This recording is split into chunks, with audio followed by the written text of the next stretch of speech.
Good evening, Tottenham fans. As it stands while I'm recording this video, Frank is still in a job, and then my heart sank when I saw this today.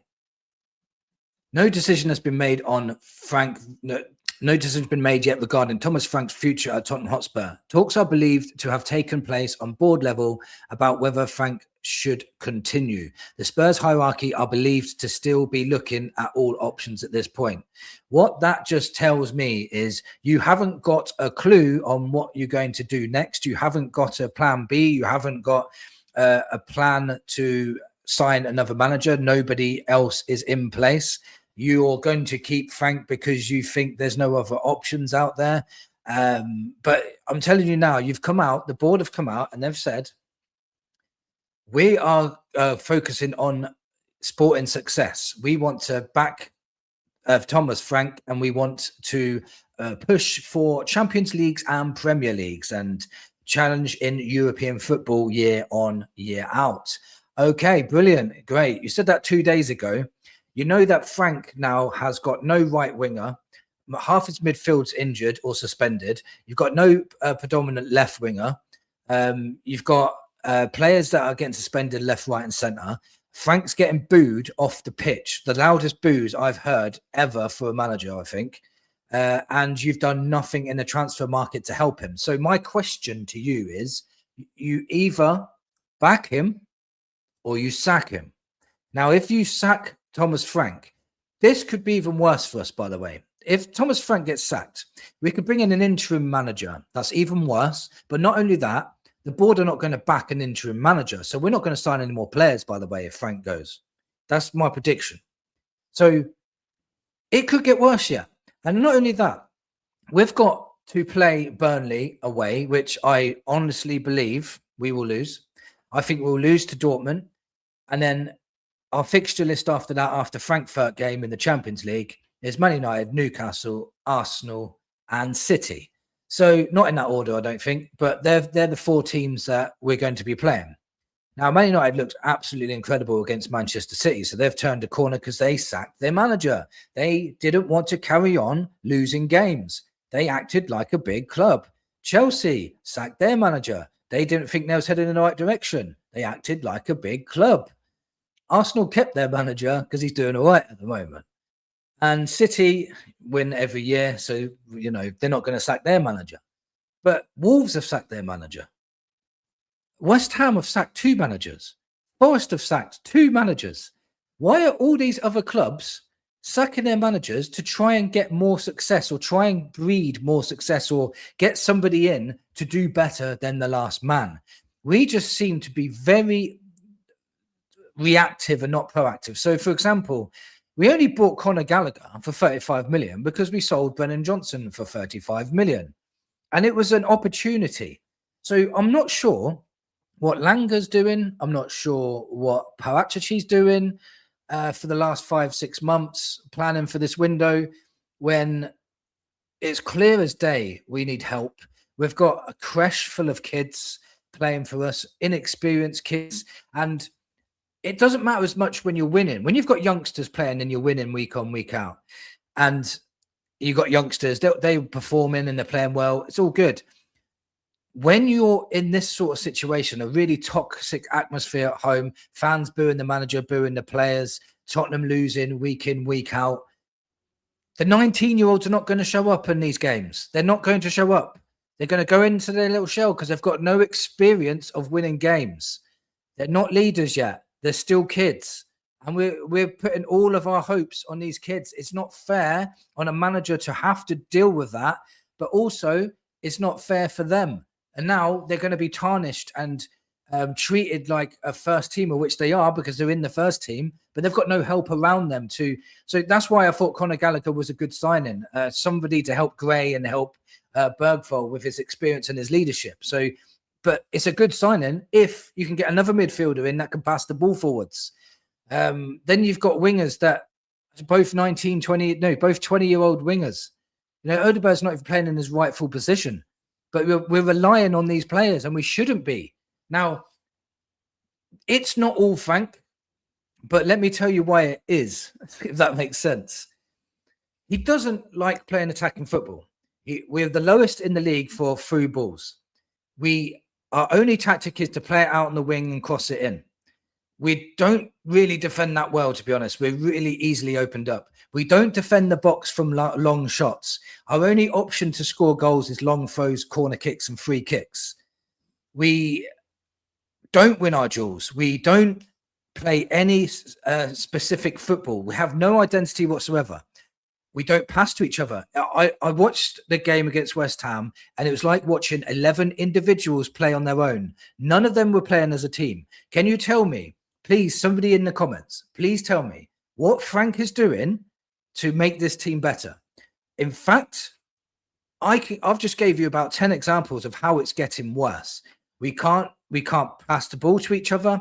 The goalkeeper is full of mistakes week in, week out, and never gets punished for it. Never accountability for that goalkeeper ever. You know, if he had a poor game, put Kingsky in. Show that you're a strong manager and a strong leader, and say, look, you know, if you're going to start playing like that, you're going to be benched. There's no accountability for any of the players. There's no accountability for these scouts, these recruitment teams. There's no accountability for the board to not back the manager. There's no accountability for when we lose games. When Tottenham lose games, it's okay. Kane told us it was okay. Conte told us it was okay to lose at this club. Jose told us it was okay to lose at this club. How many times are we going to be told that the mentality of this club is in the gutter? It should be, when we're playing at that £1 billion stadium, it's unacceptable to let in a goal, let alone lose a game there. It should be a fortress. It should be somewhere where teams are afraid to come, but they're not. This is 3-point lane for everybody. And I mean everybody. We are the worst team in the league. And I'll give you an example of something why I think I'm really now worried, really worried that we are going to slip into a relegation battle. And I'll give you an example. After that run of really hard games, Man United, Chelsea, Newcastle, Arsenal, City, whatever we was playing, after those 4, which I don't see us winning any of them, and 3 of them at home, I think. That's even worse, right? If we don't win any of them, we've got to play Sunderland away. Can you see us? Honestly, can you guys see us beating Sunderland away? I cannot, not for the life of me. We've got to play Wolves away. I can't see us winning that either. There was another away fixture as well. I can't remember what it is now, but these games, we're not going to win them. If we keep Frank, we will be in a relegation battle 100%. This is not a rant. This is not a rave. This is a logical conversation to say this will happen. We are Tottenham Hotspur. We are Europa League champions at the moment. We've won the Europa League 4 times. We've won the FA Cup 8 times. We've won the league twice. We won the League Cup 4 times. We've had some of the best players in the world. In the 60s, people were saying we were the best club in the world. And I'm not even joking. We were massive in the 60s. And yeah, you can laugh and say, yeah, that's fucking 180 years ago. You can say that. But Tottenham had some respect, especially in cup competitions. Spurs were a cup team, and they were always in it to win it. And we've had Klinsmann, Sheringham, Bale, Van der Vaart, Modric, Kane, Sonny, Gaza, Lineker, Chivers, Greaves. Like, we've had some world class players in our clubs. And look at us now. I haven't got a favourite player in my team. I haven't got a favourite player. I can't get on board with this team at the moment. They're playing for themselves. They're not playing for each other.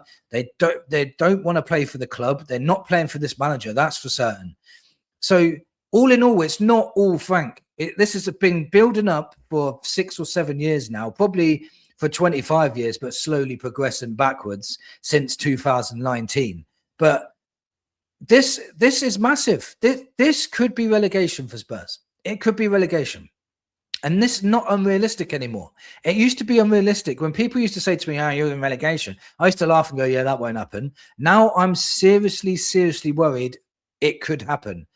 I'm not being funny. If we lose 3 more games, which is very, very possible with that run I just explained about, and West Ham go on a run of 3 wins, we are in deep trouble. We will be 1 point from relegation. And I'm telling you, it can happen. Please don't ignore me when I'm saying this. or please don't call me deluded, or I'm whining, or I'm bitching, or whatever you want to say to me, because it's true. We are one of the, I can't see us winning a game anymore. I can't see us beating anybody. When we go away to Burnley, that was the other game I was thinking about earlier. We go away to Burnley. We're going to lose that game, I promise you. The heads will drop. Burnley got a point at Liverpool, at Anfield, by the way, in just yesterday. A point at Anfield. They're going to be licking their lips at the thought of playing us. I can't believe Frank's still here. I can't believe he's still here. They said they're going to give him the Dortmund game and see what happens. We're not going to beat Dortmund. We ain't even got a team to put out against Dortmund, by the way. I think Van der Ven's suspended, I think. Conor Gallagher isn't eligible, nor is Basuma. I think we've got Bergvall and Gray and Xavi, I think, in that midfield, but with no subs whatsoever. We'd have to take the youngsters with us. I think we should just play Dane Scarlett, because Mawani, Richarlison, Solanke are just not doing it. This could be the time when, when we had Adebayor and that in our team, and then Kane broke through, and then we got rid of them and we just played Kane. Maybe Scarlett's better than all three of them. Why don't you just try it? You've got nothing to lose now. Just do it.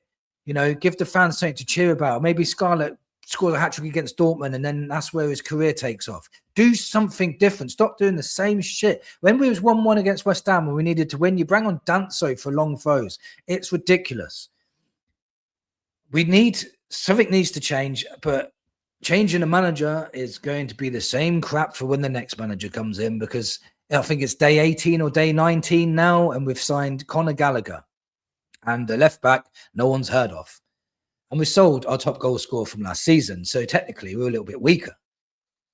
It's not looking good at Spurs. And I'll promise you, if this carries on, we will be in a relegation battle. Please help me out in the comments. Please let me know if you're Frank in or Frank out, because people are still telling me that I need to chill. And I don't think I need to chill. I'm really, really worried about my club. Thank you for watching, and come on, you Spurs.